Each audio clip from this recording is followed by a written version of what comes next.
The late morning sun filtered through the tall glass windows of the Seabreeze diner, filling the room with warm daylight that softened the chrome edges and made the yellow booths shine like polished gold. It looked like an ordinary day, but for Aria Maynard, it was another quiet battle she was trying to survive. She wiped the counter for the fourth time that hour, not because it needed cleaning, but because her hands needed something to do when her heart carried too much weight.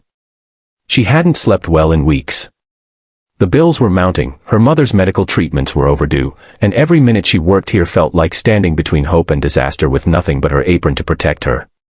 She thought today would be just another day of rushing orders and weak smiles, until the moment three sharply dressed men walked in, laughing loudly, as if the world itself existed to entertain them.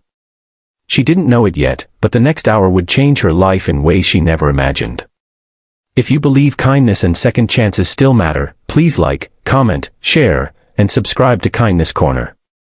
And tell us in the comments, where in the world are you watching from? The men seated themselves at a booth by the window, sunlight casting sharp edges on their expensive suits. They looked out of place in the cozy diner, three polished executives who carried the confidence of people used to getting what they wanted without being questioned. Aria approached their table with a steady but cautious posture, holding her notepad tightly against her chest like a shield. She tried not to let the ache in her stomach distract her. She had skipped breakfast again to stretch what remained of her groceries. When she reached them, she offered the same gentle smile she gave every customer, hoping it would be enough to hold her world together for another day. But as the trio ordered the most expensive items on the menu with careless amusement, she could sense the storm brewing behind their smirks. She just didn't know how strong it would become. By noon, the diner was busier, sunlight shifting across the checkered tiles as people came and went, leaving behind crumbs, laughter, and stories Aria didn't have the luxury to listen to. She served coffee refills and wiped tables with movements that had grown mechanical over months of exhaustion. When the three wealthy men finally finished their meal, Aria approached them with the receipt in hand, her apron already stained with coffee and spilled milkshakes. Their plates were wiped clean, evidence of how well they had eaten, far better than she had in days. But the moment she placed the bill on the table, the air changed. Their expressions shifted from amused to something colder, something sharper. She could feel their eyes on her like a mocking glare. She stood as tall as she could, holding the receipt between her fingers as one of the men leaned back and waved her away with a casual flick of his wrist, dismissing her like she was nothing more than background noise. Another laughed outright, pointing at her apron as if her hard work was something worth ridiculing. The third leaned forward just enough for his words to sting, his smile carrying the same arrogance as a man who thought the world could never deny him anything. Aria felt the heat rise behind her eyes, but she swallowed it down. She reminded herself she needed this job, needed the paycheck, needed whatever dignity she could salvage. She could not afford to cry, not here, not now. The laughter grew louder. The men made a spectacle out of refusing to pay, pointing at her as if she were the joke of the day. Aria gripped the receipt tighter, her knuckles widening, but her voice stayed calm, too calm, considering the humiliation burning inside her. Other customers glanced over, whispering, unsure whether to step in or stay back. She felt like the entire diner was watching her sink. There were moments in life when loneliness felt like a shadow, but today it felt like a heavy cloak that tightened around her chest. She wished for someone, anyone, to stand beside her, but she had learned a long time ago that sometimes people watched quietly when the world felt cruel. But then, something shifted in the atmosphere.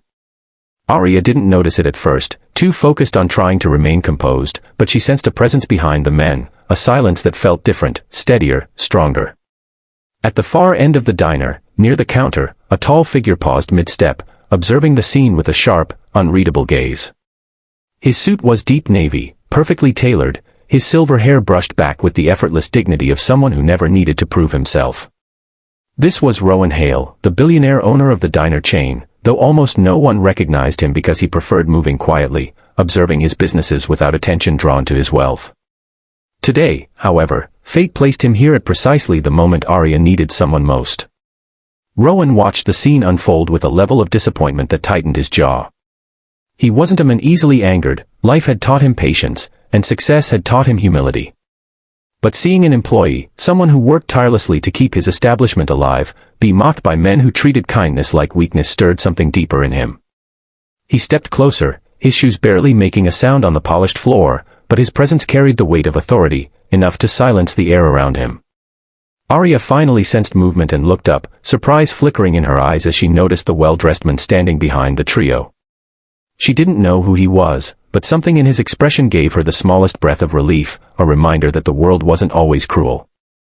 Rowan's gaze stayed fixed on the three men, who hadn't yet realized someone stood behind them, witnessing every callous laugh, every degrading gesture. The customers nearby leaned in, sensing the shift in power, as if justice itself had quietly stepped into the room. When the men finally noticed Rowan standing there, their laughter died in their throats. Their smirks faded as they straightened in awkward surprise, suddenly aware that someone far more important than they realized had been watching. Rowan didn't raise his voice, he didn't need to. The disappointment in his eyes was enough to make even arrogant men shrink. For a moment, the diner fell completely silent, the sunlight catching the edges of the scene like a spotlight revealing truth. Arya felt her lungs finally expand as if she could breathe again for the first time in minutes. What followed was a moment the diner staff would talk about for weeks.